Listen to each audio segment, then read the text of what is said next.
Thank you for tuning in. This is the Daily Report for Thursday, November 18th. This week's virtual summit between Beijing and Washington was longer and warmer than expected.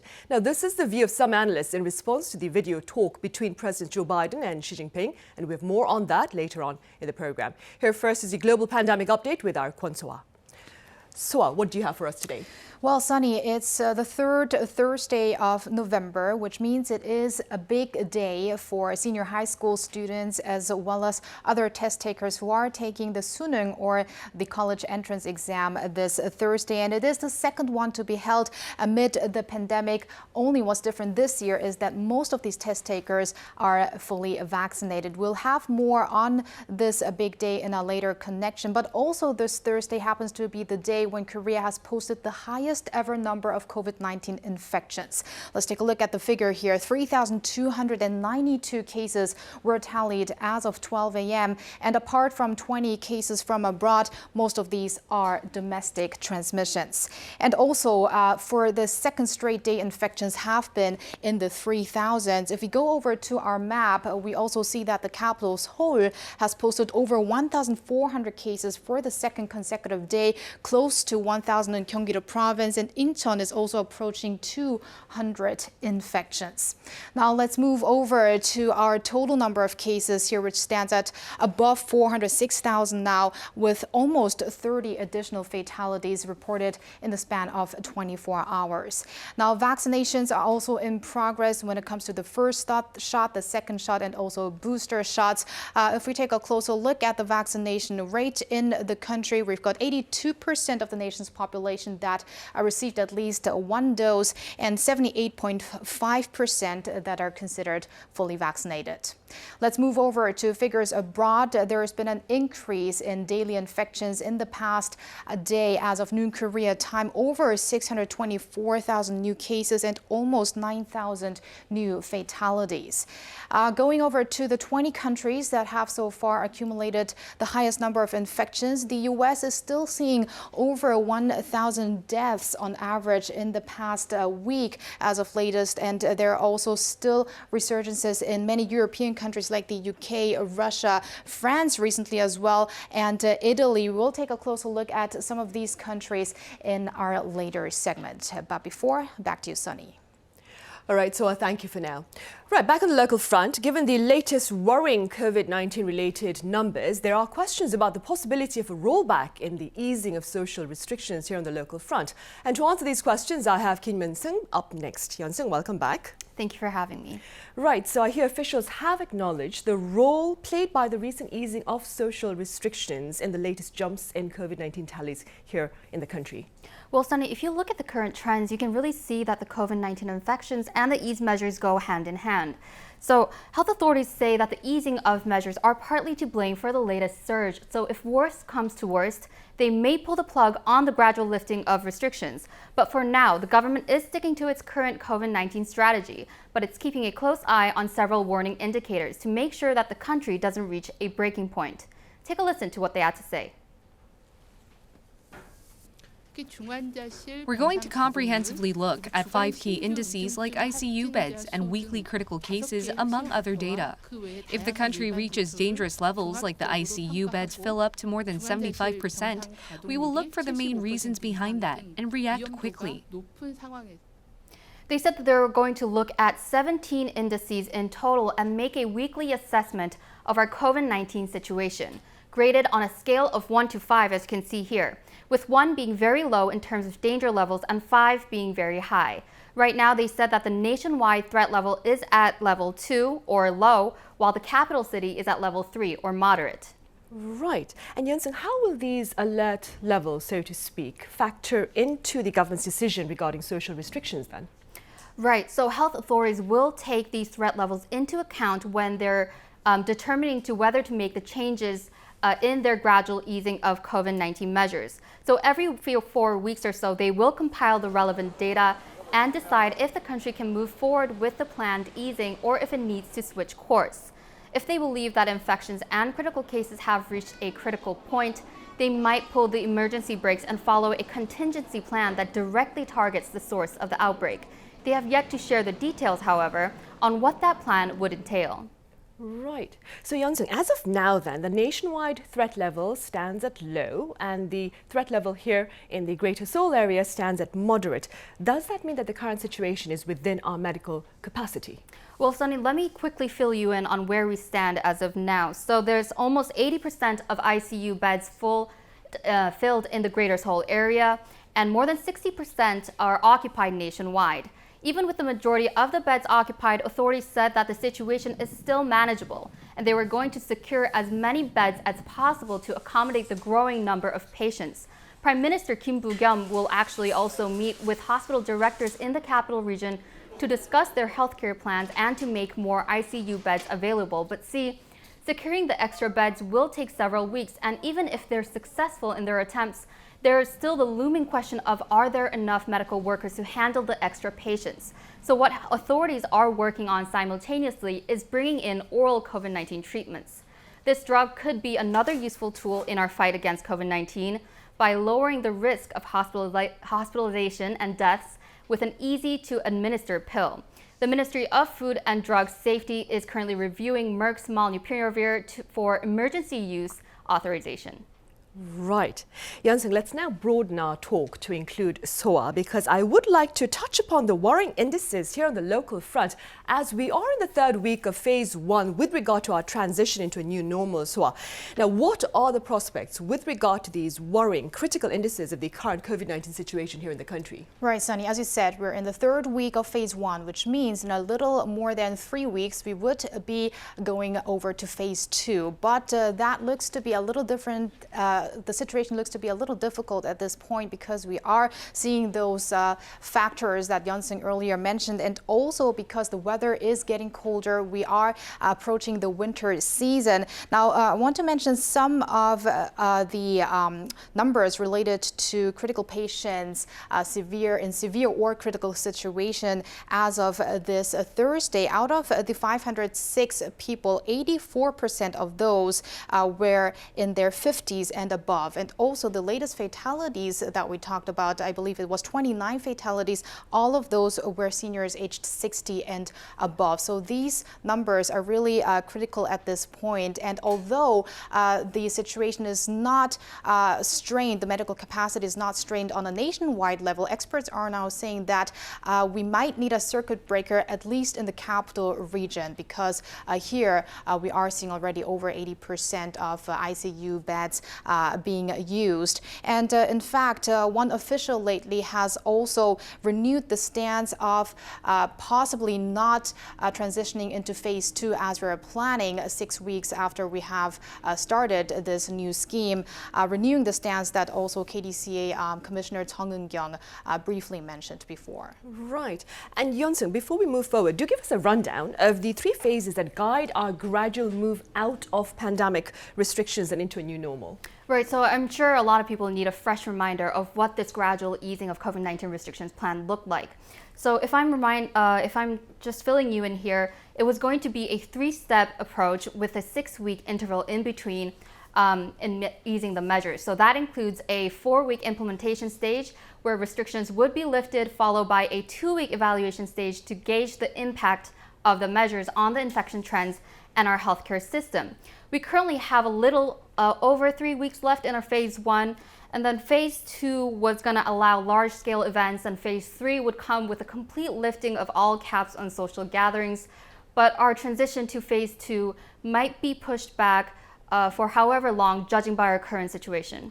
Now, on the optimistic front, however, we might have a game changer at right now with the fastening booster shot campaign, as the interval has also been shortened just lately. So that could bring down the number of patients in critical or severe conditions. So even if the number of daily cases might even surge to above 3,000, 4,000, and some experts are saying even 5,000, if we have a control of the number of critically ill patients, we might even be able to go ahead with phase 2. Right, I suppose another game changer there would be the presence of affordable treatment pills, right?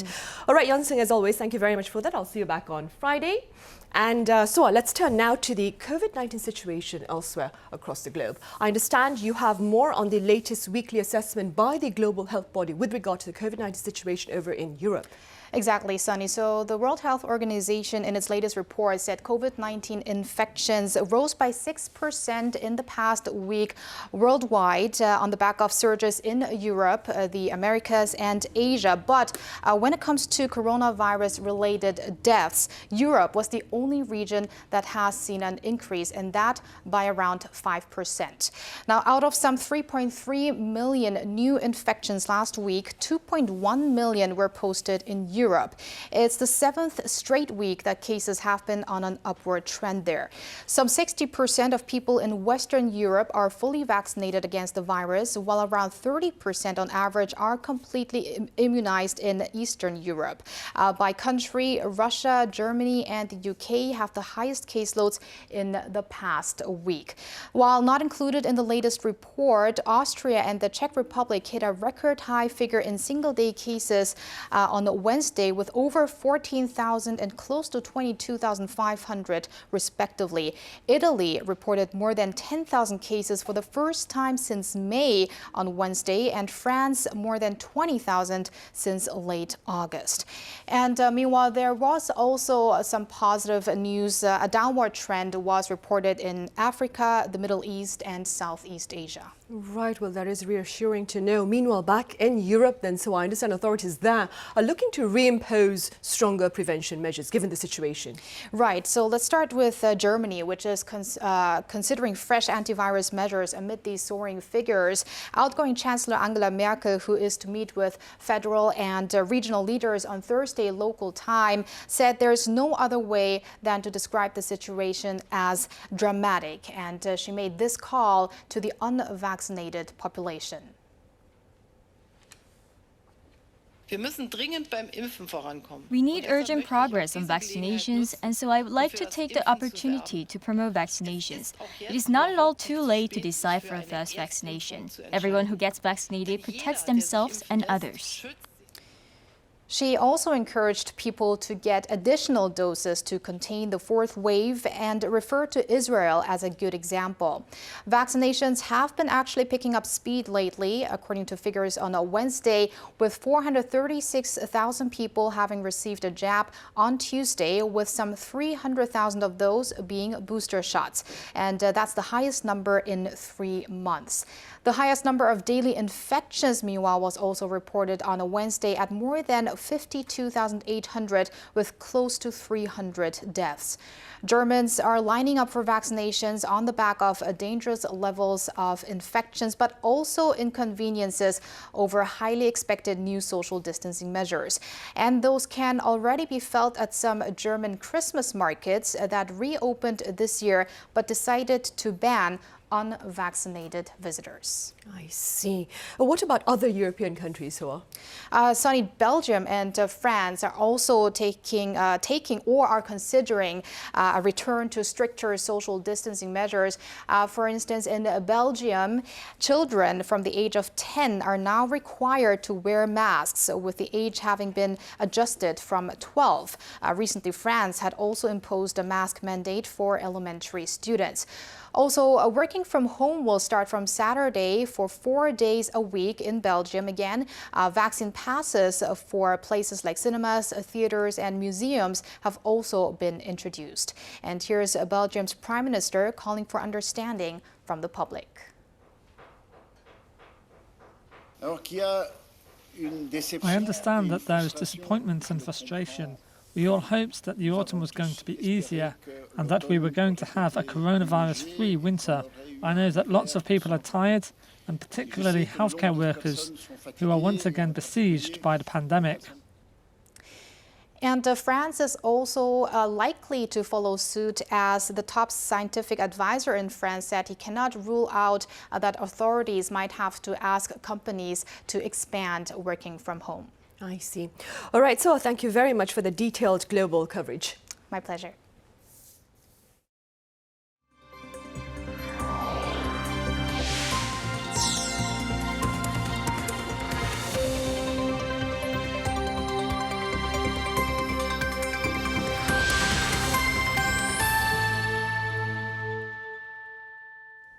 And topping our headlines at this hour, the National College Scholastic Ability Test Suneung is currently underway as Korea seeks to transition into a new normal amid the ongoing global battle against the pandemic. Our Shin Yeon was up bright and early on this Thursday morning to bring us scenes from one testing site. Do take a look. The National College Entrance Exam, also known as Suneung, kicked off on Thursday morning. More than 500,000 students registered for this year's Suneung. Authorities made sure that they could take what's known as one of the biggest exams of their lives safely amid the pandemic. Unlike last year, when the exam was postponed for 2 weeks, this year's Suneung is taking place on the usual date, the third Thursday of November. While students are still required to wear masks at all times, the partitions on their desks have been removed. They're only required to set up paper dividers on their desk during lunchtime. This comes as most test takers and proctors have been fully vaccinated. Authorities have also made sure to secure enough test centers nationwide, even for those infected with COVID-19 or in self-quarantine. A total of 32 hospitals and residential treatment centers have been set aside. 112 test centers were also separated for students in quarantine. As of late Tuesday, 68 test takers were confirmed with the virus. 105 are taking their exam at separate test centers. Though it's the second Suneung to have taken place amid the pandemic, one thing remained the same. The whole nation is working together to provide the best testing environment. Like usual, aircraft are not taking off or landing for 35 minutes during the listening test in the afternoon. Banks have decided to open up an hour later than usual to ease any traffic for students heading to test centers. And families and friends are supporting test takers and desperately hoping the exam goes well. My son has worked so hard for this moment, so I hope he's not too anxious and doesn't make any mistakes. I just hope he can finish the exam well. Don't be nervous, just try your best as usual. The Suneung is set to end at around 5 p.m. Shin Yeon, Arirang News. And in other news, the United Nations has yet again denounced atrocities against humanity in North Korea and urged for dialogue to address the matter. Our Kim Yo-san has more on this non-binding resolution that has been adopted annually since 2005. The UN has adopted a resolution on North Korean human rights for the 17th consecutive year. Adopted by the UN General Assembly Third Committee on Wednesday, the resolution condemns what it called the North's, quote, systematic and gross violations of human rights. The resolution, adopted unanimously by member states, expressed concerns over continuing reports of human rights violations in North Korea that include torture as well as other cruel treatment or punishment. It also calls for the regime to shut political prison camps and immediately release all political prisoners without conditions. To improve overall human rights conditions, the resolution highlights the importance of engaging in dialogue with Pyongyang, including inter-Korean talks. Moreover, it also urged the regime to resume the reunions of families who have been separated since the Korean War. This year's resolution also notes how the humanitarian situation in the north has been exacerbated by the pandemic, which prompted the closing down of the regime's border. It also calls for the regime to fully cooperate with the COVAX facility as well as other global bodies to ensure the timely delivery and distribution of COVID-19 vaccines for its people. While South Korea did not co-sponsor the resolution for the third consecutive year, it did join the document's adoption by consensus. The resolution will now be put to a vote at the UN General Assembly next month. Kim Yo-san, Arirang News.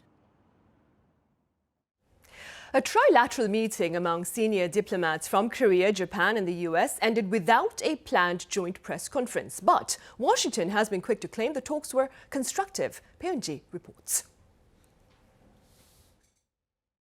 U.S. Deputy Secretary of State Wendy Sherman said Wednesday that she had constructive talks with her counterparts from South Korea and Japan. She said the U.S. was very satisfied with the meeting with South Korea's first Vice Foreign Minister Choi Jong-gon and Japanese Vice Foreign Minister Takeo Mori, adding that she looks forward to further consultations on ensuring the complete denuclearization of the Korean peninsula. Asked if the U.S. supports declaring a formal end to the Korean War, she declined to respond, saying Washington and its allies are having good consultations and they'll continue to do so. On Sunday, Che said he expected a good result in the not-too-distant future from discussions with the U.S. on South Korea's end-of-war declaration proposal.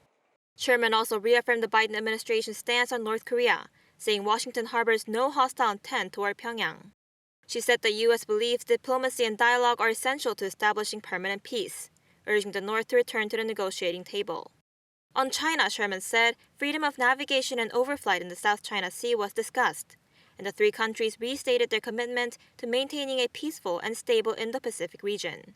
Sherman's remarks Wednesday came as her two counterparts failed to show up for a joint news conference. Che said Japan refused to join the conference after Seoul's Commissioner General of the National Police Agency visited Dokdo Island. Through the Korea-U.S.-Japan alliance, the U.S. tried to counter China and deal with North Korea, but not participating in the joint press conference showed that the issue of historical dispute between Tokyo and Seoul is far from being resolved. The three officials were due to hold a press conference shortly after the 3-hour-long meeting, but Sherman addressed reporters alone, noting that an issue unrelated to the meeting led to the change. Meanwhile, following trilateral talks, the diplomats from South Korea and Japan also held a separate bilateral meeting in Washington. Seoul's foreign ministry said Thursday that Che restated the need to speed up consultations on wartime forced labor and comfort women issues, and delivered Korea's stance on Japan's export regulations and the planned disposal of Fukushima radioactive water. The ministry also said Che clearly noted in the meeting that South Korea cannot accept any of Japan's stance on Dokdo Island. 배은지, Arirang News. A shift in consumer trends is pushing up the sales of eco-friendly cars here in markets in the country, that is, and elsewhere across the world. Our Kim Sung-min has more. The age of the combustion engine is seemingly fading as eco-friendly vehicles are rapidly expanding their market share. So far this year in South Korea, the number of people buying regular gas or diesel engine cars has been falling. On the other hand, the portion of newly registered eco-friendly cars has increased throughout the year to reach 27.3% in October, up around 15% from January. This comes despite the disruption in the automobile industry due to the chip shortage.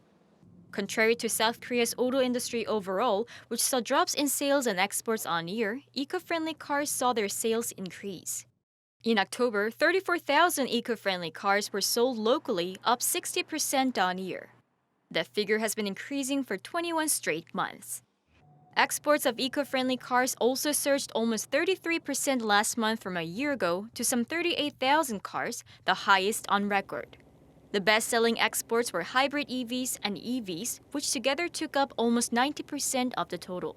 While the biggest export destination was North America, demand in Europe is also increasing, with European countries' ambitious CO2 emissions goals.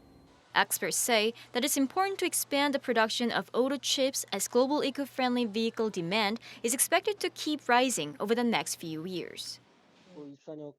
If the demand in the global automobile market keeps growing until 2024, then demand in EVs will grow rapidly. And that's why we have to prepare for it in advance. We have to keep that in mind and have to expand the production of chips now. He added that the country's auto industry will depend on the chip supply situation, especially as eco-friendly cars like EVs need more semiconductors than other cars. Kim Sung-min, Arirang News.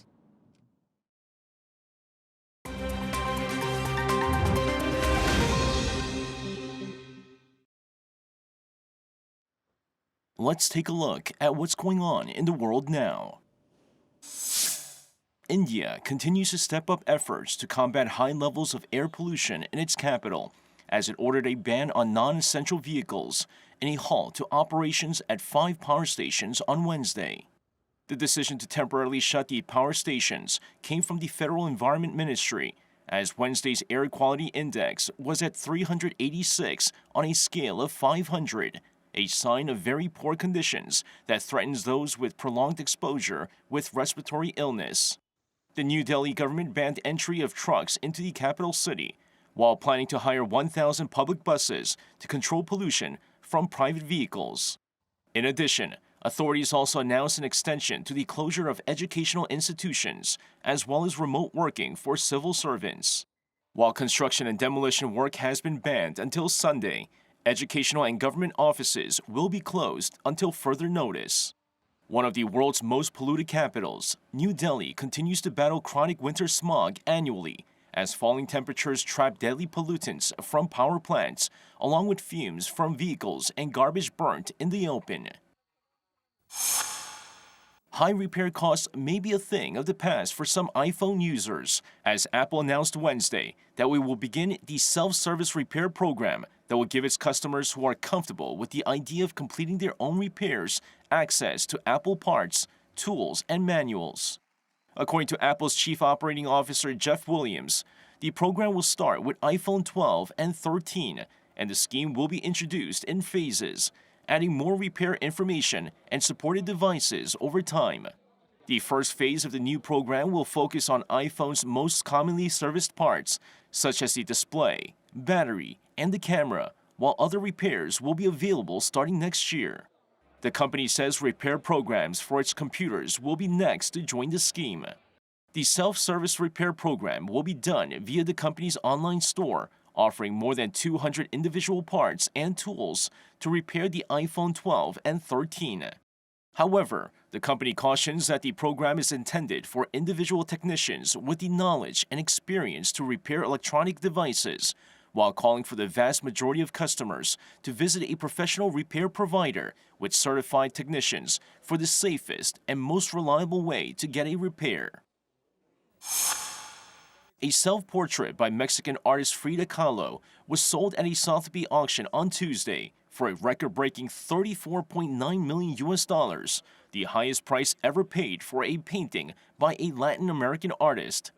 The masterpiece, Diego y Yo, or Diego and I, was completed in 1949 and was sold to an unidentified buyer and included a $3.9 million fee. Kahlo spent long periods bedridden after a traffic accident in her youth and attained international fame after her death in 1954 and from the 1970s when she began to rise as a feminist icon. Lee Seung-jae, Arirang News.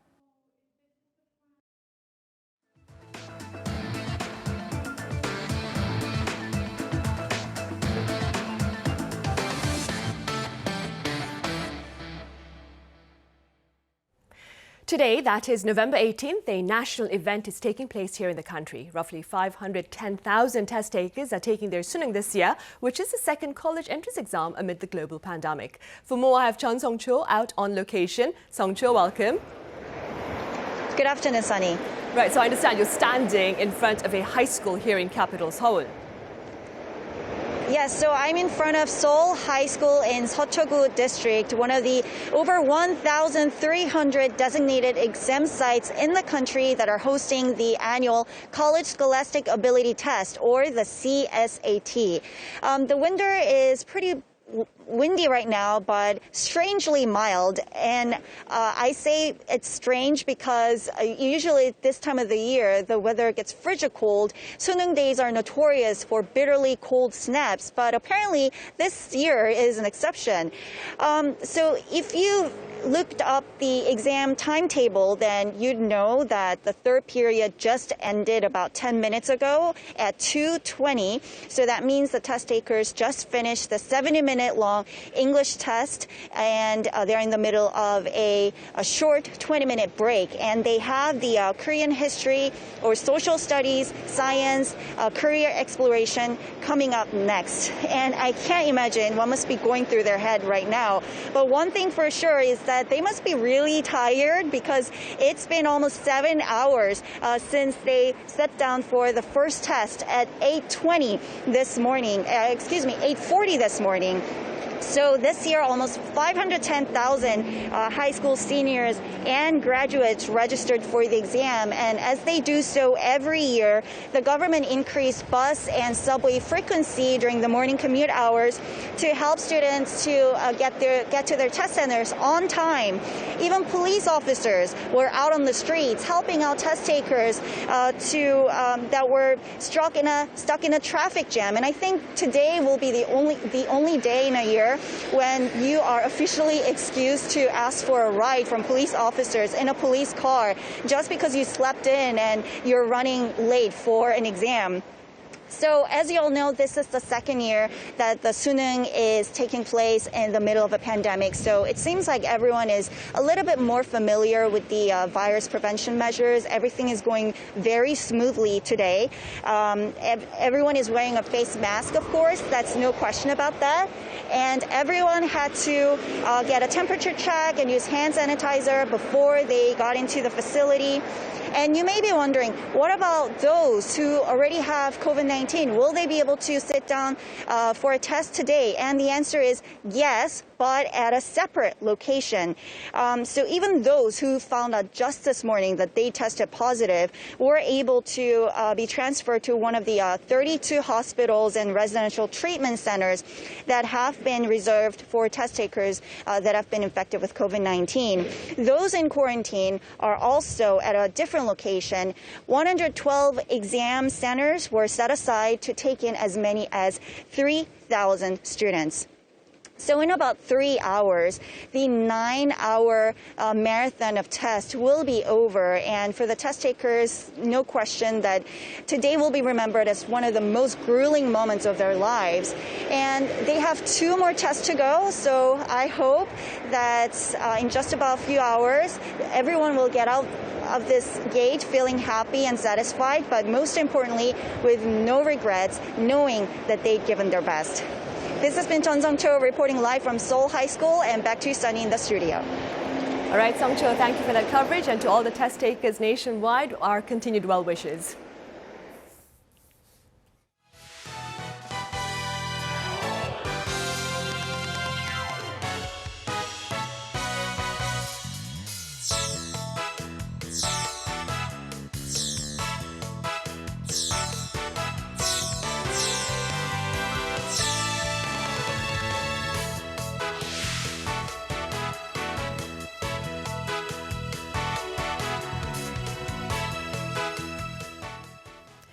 A highly anticipated virtual summit between U.S. President Joe Biden and Chinese President Xi Jinping took place Tuesday morning. That would be local time here in this part of the world.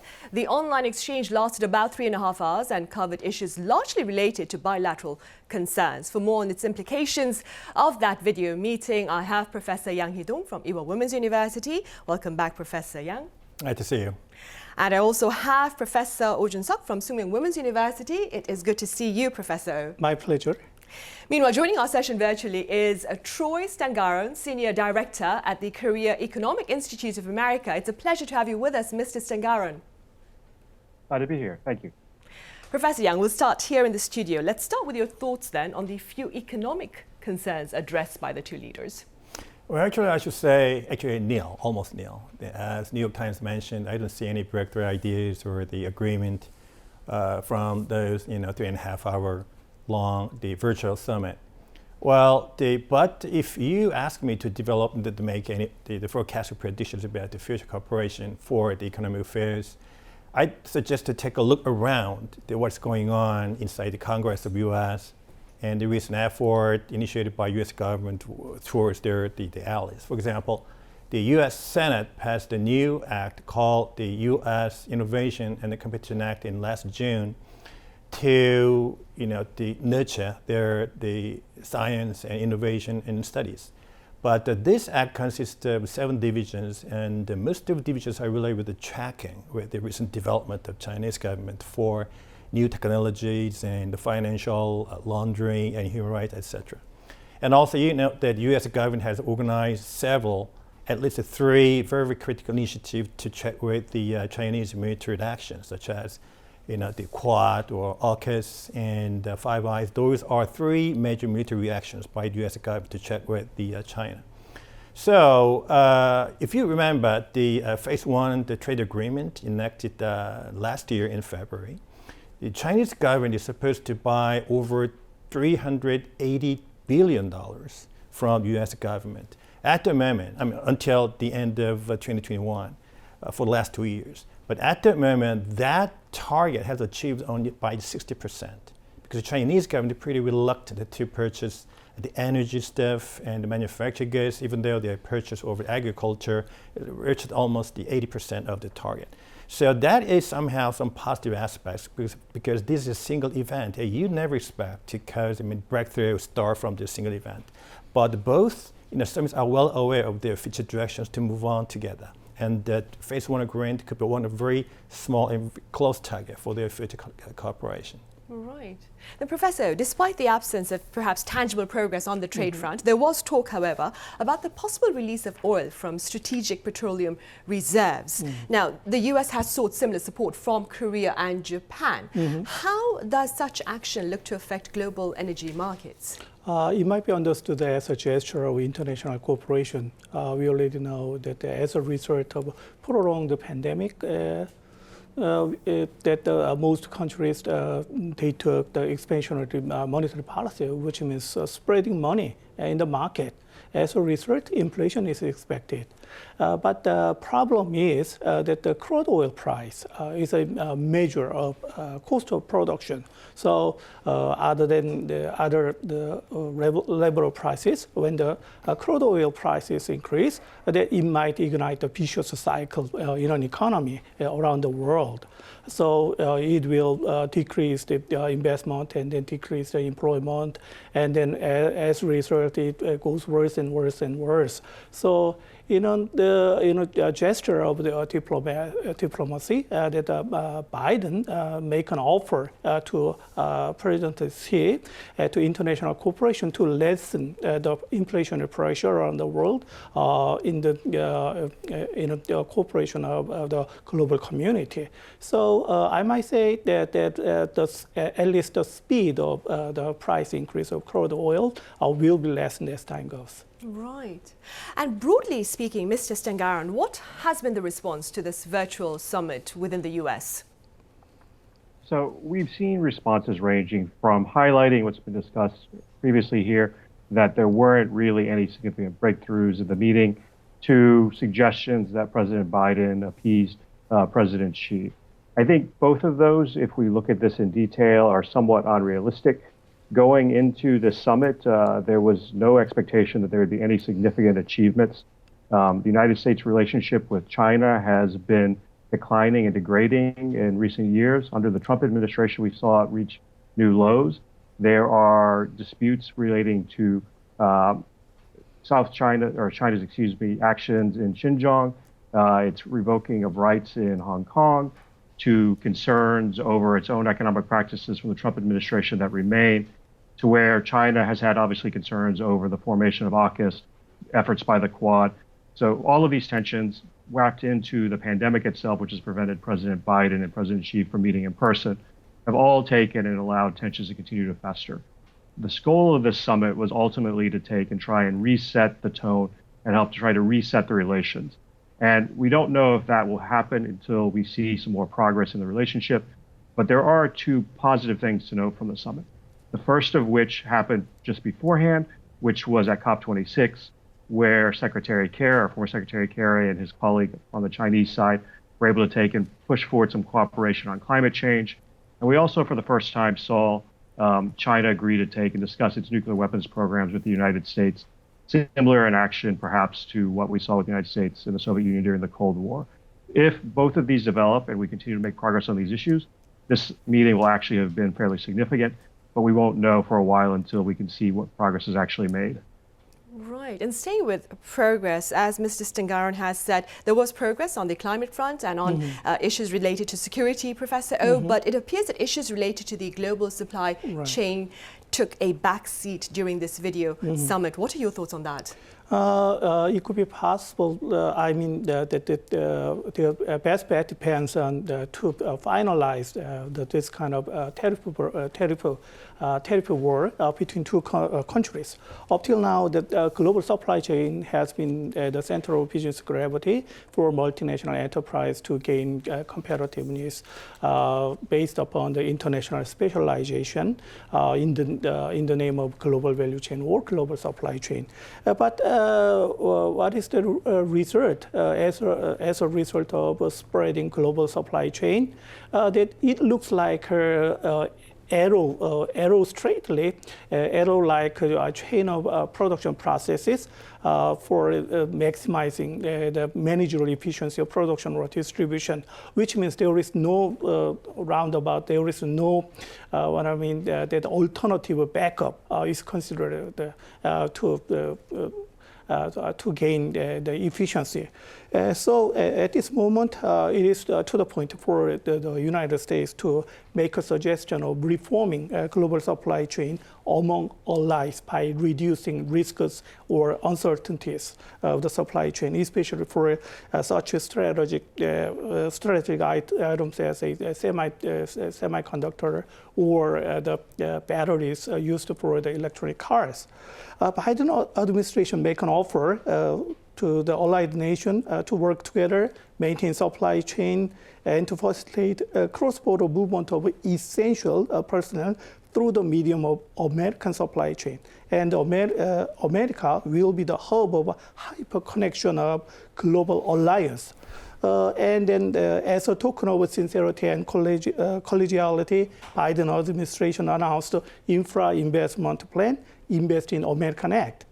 Korea, of course, will cooperate to facilitate the movement of essential goods and services in the world, as well as the essential movement of the people or personnel in a safe manner. Roughly speaking, Korea will be counting the American supply chain. Right. And staying with efforts by America, Mr. Stangaro, late last month, the US and the EU settled their 3-year feud over steel and aluminium tariffs. Do tell us a bit about the agreement reached, and how do you respond to talk that it comes as part of efforts perhaps to counter China? Well, the United States and the EU on the sidelines of the G20 summit in Rome agreed to lift the tariffs that had been put in place by the Trump administration under our national security procedures. In doing so, what they agreed to do was to take and put in place a tariff rate quota. So EU steel exports now up to historical levels will be allowed to be shipped to the United States before facing any tariffs entering the market. And those tariffs, once they reach that level, will begin to be putting in place. What this means, though, is that in addition to that, the two sides also agreed to take and further cooperate over the next 2 years to develop measures to, one, deal with overcapacity within the steel industry, and two, to take and also deal with the carbon intensity of steel production. And specifically on the overcapacity issue, when we look at Chinese steel production, China is the world's largest steel producer. It produces 10 times more steel than the next closest country. It's also seen as having significant amounts of overcapacity. And this is something that has been undermining steel production and been a concern of policymakers of both the United States and the EU for a while. And so while overcapacity can be an issue more generally, it's specifically going to be focused at looking at Chinese overcapacity and have the most impact potentially on China when we move forward with whatever type of arrangements they're able to put in place in a couple of years. I see. Professor Yang, U.S. Trade Representative Catherine Tai is in Korea on this Thursday to meet with relevant officials here. What do you believe is the focus of this particular visit? Well, ironically, her parents are the immigrants from Taiwan, even though I do believe that her family background may not cause any impact on her role. But I think there are 4 major agendas in her hands when she visited Korea. The first one is she may try to strengthen the ties of the supply chain with the Korean manufacturing firms for the semiconductors. And also her role to strengthen these ties will expand to any other the technologies or digitals, etc. And the second agenda is the investigation over the rules and routines how the Korean semiconductor manufacturing firms are producing their products. Because simply the Biden government says, we cannot make semiconductors in China. Same voice is even to Intel. And number 3 is, the Trade Expansion Act, Section 232. That was a major cause for the tariff dispute between U.S. and EU government, even though the tariff dispute was dissolved last the month, the 31st of October. And according to that, the act, the regulation, all the steel imports to U.S. government will have about 25% tariff on the steel. And the EU now dissolved the tariff dispute. That means Now, the EU steel manufacturers will increase their profits because they can reduce the prices, and those profits will be invested to make new equipment to reduce the carbon emissions. But eventually, that resolution of the tariff dispute makes a negative impact on Chinese steel manufacturers. And number 4 is the dealing with the climate crisis. So these are the major agenda of the Catherine Tai. And what kind of expectations of the Korean manufacturing expect from her visit? I do believe that there should be pros and cons because the CEO of something like Trump was invited to U.S. government 4 times this year. So there's some stresses from USTR about exposing some strategies of semiconductors.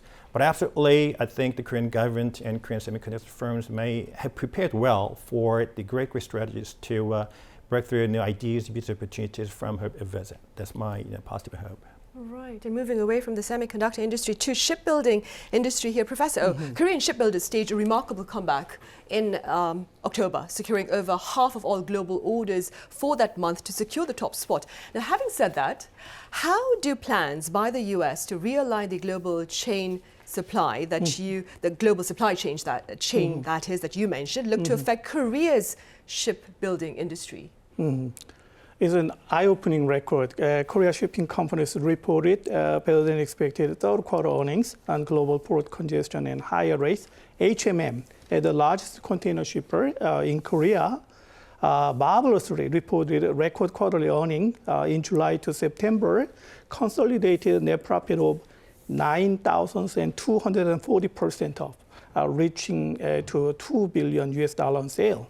And Pan Ocean, which primarily transport per cargo, recorded the earnings surprise in the third quarter, up 325% of growth on year. And then this kind of expectation will be continue due to the resilience of the global economy, even though there might be contingent upon the speed of recovery, global recovery, but it will continue. So related industry, shipbuilding, there is no ship loading the cargoes at this moment, and then steel industry have already shown far better than expected performance, and then we will make the kind of multiply effect ever after. It will be true that Biden administration's investment infra investment plan will be a good opportunity for Korean manufacturers, but it will also dangerous risks for Korean manufacturers. That is because that kind of infra investment plan might be used for countervailing power against the BRI, Belt and Road Initiative of China. So Korea may find it ever harder to maintain a balanced act between traditional security ally, the United States, and the largest trade partner, China. Many other countries face the same situation like Korea, including Australia, Norway, Sweden, and China. In this respect, this summit talk between Biden and Xi could serve as an inflection point for China to gain a more evolved notion of importance in the world. Right, I see. Meanwhile, Mr. Stengaran, going back to the deal signed by the US and the EU on steel, right after that accord, I believe you penned an opinion about Korea's interest in such discussions. Would you like to take this moment to share those thoughts with us? Yeah, when we look at South Korea's steel production, it's the world's 6th largest steel producer. The United States is a major export market. Korea, when the Trump administration took and put in place the 232 national security tariffs, took and arranged to have a quota on exports to the United States, capped at 70% of the 3 years prior to the agreement in terms of volume. Now, the challenge for South Korea is that, one, that quota is still in place. Two, it's a hard cap on exports, so there's no flexibility to go over that. And at the same time, South Korean firms can't choose what types of steel products they want to send to the United States. That's fixed by the U.S. government. So with the EU deal put in place, it places South Korean producers at a disadvantage to competitors in the European Union. Now, the United States is also engaging in talks with Japan and the United Kingdom, and so that will eventually most likely place South Korea at disadvantage to steel producers in those countries as well. At the same time, when we look a little bit further ahead, I had mentioned this agreement on trying to reduce carbon intensity of steel. South Korean steel is viewed as being more carbon intense than steel produced in the United States and the European Union. So that means that depending on what type of agreement that the United States and the EU reach, and I should note that both are open to countries like South Korea joining these talks, which would take and probably behoove South Korea to take and be involved in how these rules are shaped. But if they were not, there's the risk that South Korean steel could then face additional barriers in entry to the United States due to its levels of carbon intensity if it's not able to meet whatever standards the EU and the US put in place. And if we want to go just a little bit further, we know that climate change is a major issue. We know it's something that everyone is trying to deal with. Many of the products that South Korea produces, such as ships and automobiles, are steel-intensive products. And so one would assume that the United States and the European Union will look towards products that consume these steel as well in the long run. And so this could become a longer-term issue for South Korea if, one, it doesn't continue to move to take and decarbonize its own economy, and two, if the EU and the United States continue to move forward in this area. Right, so that is something that South Korea needs to think about. And along with that, Professor Yang, I'm going to touch upon something that Professor Oh mentioned. Do you believe Korea runs the risk of triggering perhaps economic retaliation from China if it aligns with the US in its efforts to reschedule the global supply chain? I am afraid so, because recently this September, the House of Representatives in the US has passed a new act called the Five Eyes, because they want to expand the alliance of military cooperation from US, UK, Canada, Austria, and New Zealand to include Japan, Korea, and India, and Germany. If Korea agrees on this act, that may cause very, very significant the stimulus to the China. And we already suffered from this revenge from Chinese government in 2017 when we deployed the THAAD missiles from the U.S. And according to one analysis by Hyundai Economic Research Institute, the Korean economy has suffered about $8 billion loss. That takes about 0.5% of entire GDP, whereas Chinese government lost on $1 billion. That takes only 0.01% of entire GDP. So at that time, the revenge only was focused on the tourists, right, and the cultures. Whereas if the Chinese government feels greatly threatened if the Korean government agrees on this, Five Eyes new act, then their revenge will expand to the other industry sectors that may cause more significant and serious impact on the global economy and also the internal economic situation. So I have great concerns. I mean, I do agree that our government has had to maintain bilateral relationship both with the U.S. and but China, but this is a very, very critical moment for Korean government. I see, and while I would like to touch upon the possible solutions, I'm afraid that's all the time we have for now. So Professor Yang, thank you very much for your thoughts. Professor Oh, thank you for your thoughts today. And Mr. Stangaran, over in the US, thank you for your time and your words. Thank you. Right, like I just said, that is all the time we have for this edition of the Daily Report. To join us again tomorrow, that would be Friday. Thank you for now.